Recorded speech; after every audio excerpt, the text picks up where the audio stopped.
இன்றைக்கி ரசம் பாருங்க நல்லா முறைக்கட்டி வந்துருச்சு. நல்லா கொதிக்க விட வேண்டாம், அப்படியே ஆஃப் பண்ணிடலாம்.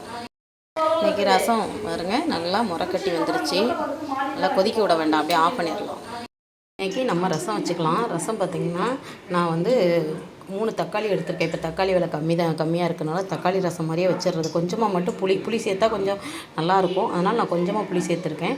அப்புறம் புளியும் தக்காளி நல்லா கரைச்சிக்கிட்டு இதில் வந்து நான் மசாலா அரைச்சி போட்டிருக்கேன். என்னென்னு பார்த்திங்கன்னா பூண்டு, ஜீரகம், மிளகு, 2 பச்சை மிளகாய், கருவேப்பிலை போட்டு அரைச்சிருக்கேன். அரைச்சி தூள் பண்ணி போட்டேன். அதில் வந்து கொத்தமல்லி இலையும் சேர்த்து போட்டேன். உப்பு மட்டும் சேர்க்கலை. இப்போ வாங்க தாளிச்சிக்கிறலாம். ரசத்துக்கு எல்லாமே ரெடி பண்ணிட்டேன்.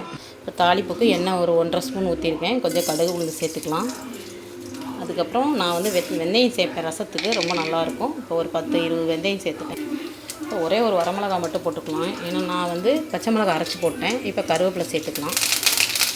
இப்போ நல்லா வெடிச்சிருச்சு. இப்போ ரசத்தில் பாருங்கள் நான் நல்லா வந்து மசாலா அரைச்சி போட்டிருக்கேன். இதை எடுத்து அப்படியே ஊற்றிக்கலாம். அவ்வளோதான், வேறு ஒன்றும் செய்ய வேண்டாம்.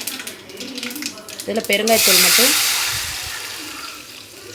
பெருங்காயத்தூள், மஞ்சத்தூள், உப்பு மட்டும் சேர்த்துட்டு முறை கட்டினோடனே சூப்பரான நமக்கு தக்காளி புளி போட்டு ரசம், மிளகு ரசம் ரெடி ஆயிடுச்சு. ரசம் செஞ்சு பாருங்கள், ரொம்ப டேஸ்ட்டாக இருக்கும். இப்போ நான் உப்பு மஞ்சத்தூள் போட்டேன். இப்போ பெருங்காயத்தூள் மட்டும் கரெக்டாக சேர்த்துக்கோங்க. ரசத்துக்கு பெருங்காயத்தூள் சேர்த்திங்கன்னா ரொம்ப சூப்பராக இருக்கும்.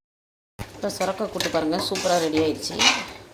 இந்த மாதிரி ரெடியானால் போதும். இப்போ நல்லா வெந்துருச்சு சுரக்காய். இது நம்ம வந்து தோசை, இட்லி எதுக்குனாலும் வச்சு சாப்பிட்லாம். சுரக்காய் கூட்டு சாப்பிடாதவங்களுக்கு இந்த மாதிரி செஞ்சு கொடுங்க. காரசாரமாக லெமன் சாதத்துக்குலாம் இது ரொம்ப டேஸ்ட்டாக இருக்கும்.